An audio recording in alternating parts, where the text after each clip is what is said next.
अगर आप Hyundai i10 car को शोरूम से खरीदकर घर लाते हैं तो आपको 7,90,000 रुपये खर्च करने पड़ेंगे। पर इसी 7,90,000 में से आप 3,10,000 तो सरकार को टैक्स में दे रहे हैं, जो कार की टोटल कॉस्ट का 39% होता है। अगर ये सुनकर शौक लगा तो अभी तो मैंने इंडिया की फैमिली फेवरेट एसयूवी की तो बात ही नहीं की है, जो कि है Creta. Creta revolutionized everything. They changed the segment, they changed how the features in the car can be.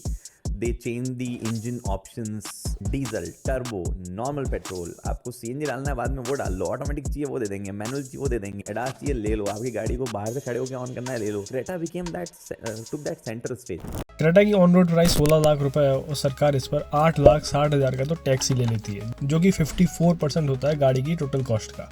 अब आप जरा इस टैक्स के नंबर को याद रखिए बस। तो अब सवाल ये है कि सरकार इन गाड़ियों पर इतना टैक्स क्यों और कैसे लेती है, जब इंडिया में टैक्स का हाईएस्ट ब्रैकेट ही 28% का। तो इस क्यों का जवाब तो मैं आपको बाद में दूंगा, टैक्स कैसे लेती हैं इस पर बात करते हैं। तो देखिए, अगर आप बाजार से कोई भी सामान लेते हैं तो आपको जीएसटी देना पड़ता है और यही जीएसटी गाड़ियों पर भी लगता है। जीएसटी के 4 ब्रैकेट सरकार ने बनाए हुए हैं, 5%, 12%, 18% और 28%। 5% आम इंसान की ज़रूरतों की चीज़ों पर लगता है, जैसे कि चाय, चीनी, आटा, और 28% लगता है फ्रिज, एसी जैसी चीज़ों पर, जिनको सरकार एक लग्जरी गुड मानती है। तो कार को भी सरकार लग्जरी मानती है और इस पर भी 28% जीएसटी लगाती है। पर अभी तो मैंने कहा था कि क्रेटा गाड़ी पर सरकार 54% टैक्स लेती है, फिर वो क्या था?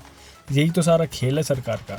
देखिए, 1 जुलाई 2017 को भारत में जीएसटी लागू होता है। We are in the process of making history with the launch of the goods and services tax. At the midnight hour, we will be launching one of India's biggest and most ambitious tax. The GST may be a destination tax, but for India it will begin altogether a new journey. इसके पहले जो taxes लगते थे वो थे service tax, excise tax, purchase tax, VAT और भी न जाने कौन कौन से टैक्स।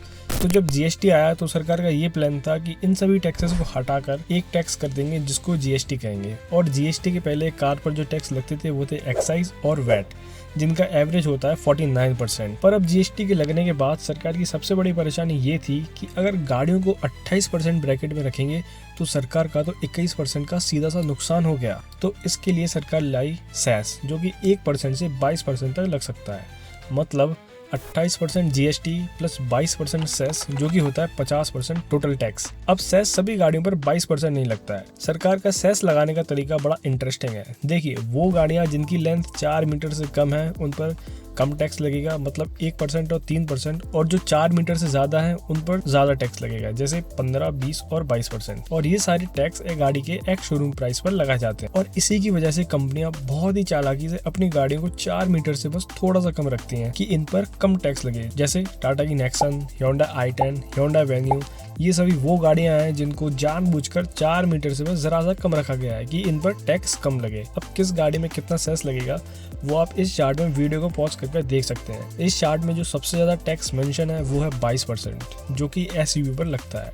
पर जैसा कि अपन ने थोड़ी देर पहले देखा कि क्रेटा, जो कि एक कॉम्पैक्ट एसयूवी है, इस पर 22% सेस नहीं लगा, और Hyundai Venue, Kia Sonet, जो कि एसयूवी की कैटेगरी में आती हैं, इन पर तो 1% और 3% सेस लगता है।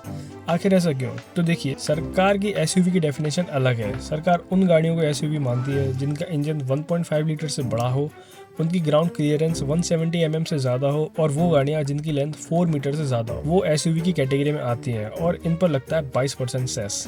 और इन सभी कंडीशंस को सेटिस्फाई करती है पॉलिटिशियंस की favourite none other than one and only Toyota Fortuner. इस गाड़ी के बेस मॉडल की एक शोरूम प्राइस है 33,40,000 रुपीज। इस पर 9,40,000 जीएसटी लगती है, 7,40,000 सेस, और अगर आपको इसको घर लाना है तो आपको एक टैक्स और देना होगा, जो कि है रोड टैक्स। इस टैक्स की खास बात यह है कि ये टैक्स लगता है गाड़ी के एक्स शोरूम प्राइस पर, मतलब जीएसटी और सेस के ऊपर, और ये टैक्स सभी स्टेट के हिसाब से अलग अलग होता है, और ये 10% से 20% तक वेरी भी कर सकता है। मैं एमपी से हूँ तो इधर ये टैक्स 16% है, जो कि 5,40,000 होता है। तो अगर आपको फॉर्च्यूनर को घर लाना है तो आपको 39 लाख शोरूम पर देने होंगे, जिसमें से 22,30,000 तो आप सरकार को टैक्स में दे देंगे, जो कि कार कॉस्ट का 57% होता है। और अभी तो रुकिए, सरकार का आपसे टैक्स वसूलने का सिलसिला रुका नहीं। अभी आपको देना होगा इंश्योरेंस, पॉल्यूशन, हाईवे पर चलने के लिए टोल टैक्स, और कोई रास्ते में मंदिर आ गया तो वहाँ अलग प्रसाद चढ़ेगा। आप समझ गए मैं क्या कह रहा हूँ। और बाय एनी चांस अगर आपके पास पॉल्यूशन नहीं है या एक्सपायर हो गया है और पुलिस ने रोक लिया तो आपको 10,000 तक का फाइन देना पड़ सकता है और ये सब जाएगा सरकार के पास।